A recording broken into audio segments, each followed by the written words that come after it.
CTET paper 2 का social science, जिसमें NCERT से आपके ज़्यादातर क्वेश्चंस आते हैं। तो एनसीईआरटी के बुक्स का यह आपका जो लेसन 5 है, यह क्लास 6 का है। क्लास 6 एनसीईआरटी का यह आपका लेसन 5 है, जिसका नाम है आपका भारत अर्थात इंडिया। अब इस चैप्टर से आपकी कौन कौन से वन लाइनर नोट्स आपके मतलब बन सकते हैं, वह सब यहाँ मैंने बनाया है। एक एक करके इसको आप देखते हैं। चलिए सबसे पहले बात करेंगे यहाँ पे। पहला जो पॉइंट है वह है कि भारत प्राचीन काल से आध्यात्मिक एवं सांस्कृतिक एकता का क्या रहा है, केंद्र रहा है। भारत को भारतीय उपमहाद्वीप भी कहा जाता है। ठीक है ना, एक एक पॉइंट को अच्छे से देखते रहेंगे, इसको नोट भी करते रहेंगे स्क्रीनशॉट ले लेके। ठीक है ना, चलिए देखते हैं। अगला क्वेश्चन है, क्वेश्चन कह रहे हैं कि अगला जो पॉइंट है, भारत की प्राकृतिक सीमाओं में हिमालय, अरब सागर, बंगाल की खाड़ी और हिंद महासागर शामिल है। यानी भारत का जो प्राकृतिक सीमा है, ठीक है ना, उसमें आपका अरब सागर, Arabian sea, bay of Bengal और आपका इंडियन ओशन है। ठीक है ना, और कह रहा है कि भारत के अनेक प्राचीन नाम रहे हैं। यानी भारत का बहुत सारा नाम रहा है, अलग अलग नामों से भारत को जाना गया है। ठीक है ना, नेक्स्ट आपका है ऋग्वेद भारत का सबसे प्राचीन ग्रंथ है। ये क्वेश्चन काफी पूछा जाता है। ठीक है ना, कि भारत का सबसे प्राचीन ग्रंथ कौन सा है, तो भारत का सबसे प्राचीन ग्रंथ आपका ऋग्वेद है। ठीक है ना, और कह रहा है कि ऋग्वेद में उत्तर पश्चिमी क्षेत्र को सप्त सैंधव कहा गया है। यह काफी इंपॉर्टेंट है दोनों को, ये पॉइंट। यानी ऋग्वेद भारत की सबसे प्राचीन ग्रंथों में से एक है और ऋग्वेद में उत्तर पश्चिम क्षेत्रों को सप्त सैंधव के नाम से क्या किया गया है, लिखा गया है उसमें। ठीक है ना, यानी सप्त सैंधव के नाम से किसको जाना जाता है, मतलब ऋग्वेद में सप्त सैंधव के नाम से उत्तर पश्चिम वाले भाग को क्या किया जाता है, जाना जाता है। ठीक है ना, चलिए नेक्स्ट देखिए। कह रहा है कि सप्त सैंधव का अर्थ होता है 7 नदियों की भूमि। यानी सप्त सैंधव का अर्थ होता है 7 नदियों की भूमि, यानी जहां पर 7 नदियां हों। फिर कह रहा है कि सप्त सैंधव का सप्त जो सैंधव है, उसमें जो सैंधव शब्द है उसका जो संबंध है वो सिंधु नदी से, किससे है, सिंधु नदी से। यानी सैंधव शब्द सिंधु नदी से बना है। ठीक है ना, और महाभारत में भारत के अनेक क्षेत्रों का उल्लेख है। यानी जो महाभारत जो आपका एक कह सकते हैं कि जो एक किताब है, उसमें आपके अनेक मतलब भारत के अनेक क्षेत्रों का उल्लेख किया गया है। महाभारत में भारतवर्ष शब्द पूरे उपमहाद्वीप के लिए प्रयुक्त किया गया। यानी महाभारत में भारतवर्ष का जो प्रयोग किया गया है वह पूरे उपमहाद्वीप के लिए किया गया है।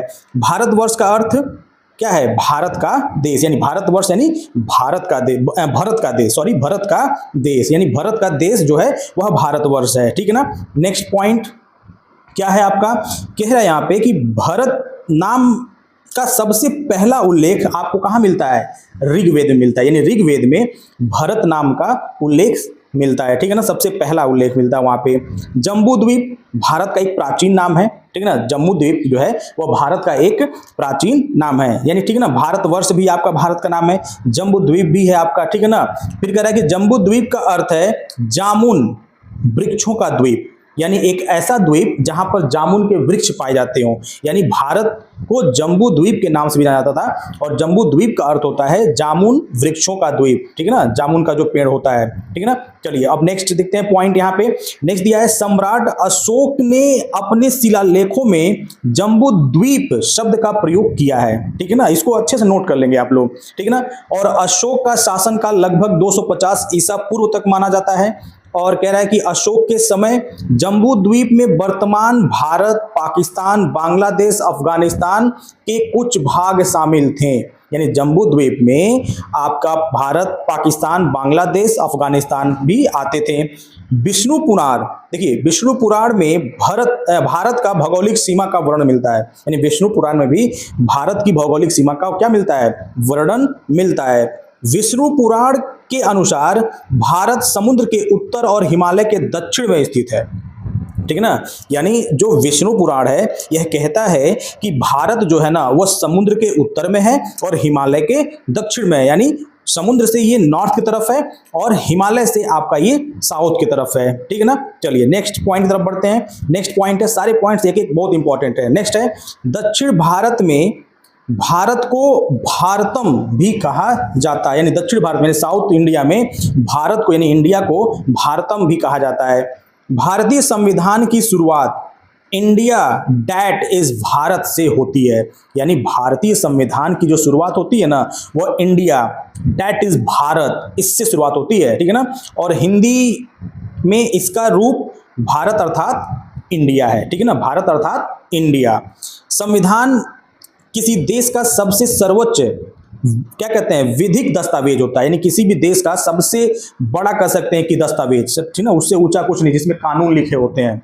भारतीय संविधान 1950 में लागू हुआ था। कब लागू हुआ था? 1950 में, 26 जनवरी 1950 को लागू हुआ था। और आपका 26 नवंबर 1949 को उसको क्या किया गया था? एक्सेप्ट किया गया था, ठीक ना, उसको एक्सेप्ट किया गया था, ठीक ना, उसको कह सकते हैं कि सहमति मिल गई थी कि हाँ ठीक है, ये हमारे देश का संविधान रहेगा, ठीक है ना, और उसको लागू किया गया था 26 जनवरी 1950 को, ठीक है ना। नेक्स्ट पॉइंट आपका है क्या है? वो कह रहा है कि सबसे पहले फारसियों ने भारत का उल्लेख किया था। यह क्वेश्चंस काफी इंपॉर्टेंट है, इसको भी आप नोट कर लेंगे, हाईलाइट कर लेंगे कि सबसे पहले भारत का उल्लेख किसने किया था? तो फारसियों ने किया था। फारसियों ने सिंधु को हिंदू या हिंदू कहा, ठीक ना, फारसियों ने सिंधु को हिंद या हिंदू कहा। और हिंद शब्द मूलतः भौगोलिक शब्द था, धार्मिक नहीं, यानी हिंद जो शब्द था ना, ये भौगोलिक है, कोई धार्मिक कह सकते हैं कि यह शब्द नहीं है, ठीक है ना। और यूनानियों ने भारत को क्या कहा?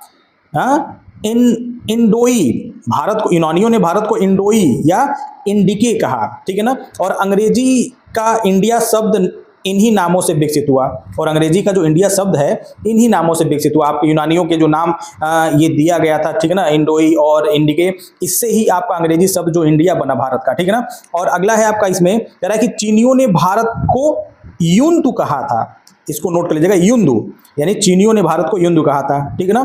अलग अलग चीजें हैं, काफी इंपॉर्टेंट है, उसको आप एक एक देखेंगे।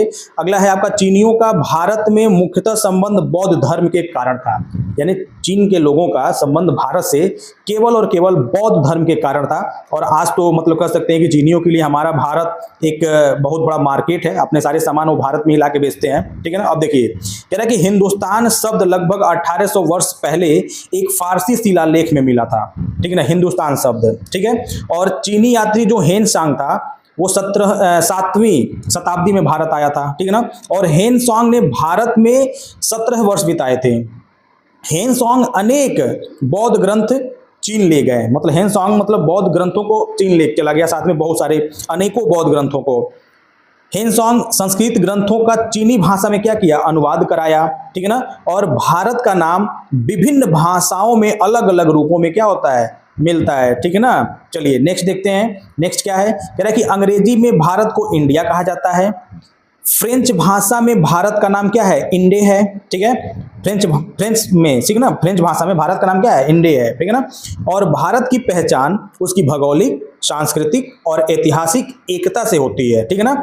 और कह सकते हैं कि सीटेट और यूपी टेट में भारत के प्राचीन नाम अक्सर पूछे जाते हैं, इसको आप हाईलाइट कर लेंगे। बार बार मैं बता रहा हूं कि भारत के जो प्राचीन नाम है, जैसे आपका भारत का प्राचीन नाम कौन कौन सा है? भारतवर्ष, जम्बूद्वीप, हिंद, हिंदुस्तान और इंडिया, ये भारत के प्रमुख ऐतिहासिक नाम है, ठीक है ना।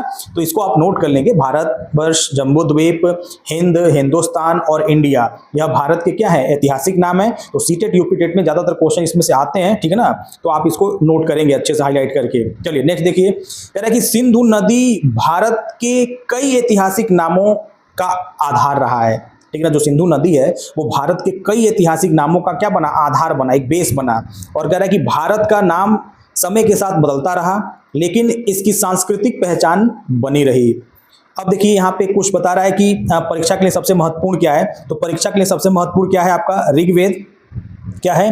ऋग्वेद, सप्तसंधौ, महाभारत आपका भारतवर्ष से है, अशोक जम्बूद्वीप, ठीक है ना, और फारसी हिंद, और यूनानी इंडोई, और संविधान में क्या लिखा? शुरुआत कहाँ से है? India, that is Bharat. यानी ये पूरे कह सकते हैं कि जितने भी आपके पॉइंट्स थे उसमें का एक कह सकते हैं कि एक सबसे इंपॉर्टेंट ये निकाल दिया कि सप्तसंधौ शब्द का प्रयोग ऋग्वेद में किया गया था, सप्तसंधौ का प्रयोग ऋग्वेद में किया गया था। महाभारत में भारतवर्ष का उल्लेख है, और अशोक का जो स्तंभ है उस पर जम्बूद्वीप का प्रयोग हुआ है, और फारसी शब्द में भारत को हिंद नाम से जानते हैं, और यूनानी जो है वो यूनानी जो है उन्होंने भारत को इंडोई के नाम से मतलब वो पुकारते थे। और संविधान की जो शुरुआत होती है वो इंडिया, दैट इज भारत से होती है, ठीक है ना। तो ये आपके कुछ इंपॉर्टेंट कह सकते हैं कि ये आपके क्लास 6 एनसीईआरटी बुक का ये लेसन था, आपका लेसन 5 था ये, ठीक है ना। तो काफी इंपॉर्टेंट था। और भी लेसन आपके 1 2 3 4 अपलोड कर दिए गए हैं यूट्यूब चैनल अभिषेक सर 450 पे जाकर आप क्या कर सकते हैं? देख सकते हैं, ठीक है ना। अभिषेक सर जो चैनल है आपका, अभिषेक सर, ठीक है ना, अभिषेक सर 450 ये आपका चैनल है। इस पे आप जा करके यूट्यूब पे सर्च करेंगे और सर्च करके आप क्या करेंगे, आप वहां पे जा करके अलग अलग प्लेलिस्ट में आप देख करके आप तैयारी कर सकते हैं। अब नेक्स्ट वीडियो में हम क्लास 6 का लेसन 6 लेकर के आएंगे, ठीक है ना। आप लोग चैनल से जुड़ जाइए, फॉलो कर लीजिए, सब्सक्राइब कर लीजिए, ठीक है ना। ओके, धन्यवाद।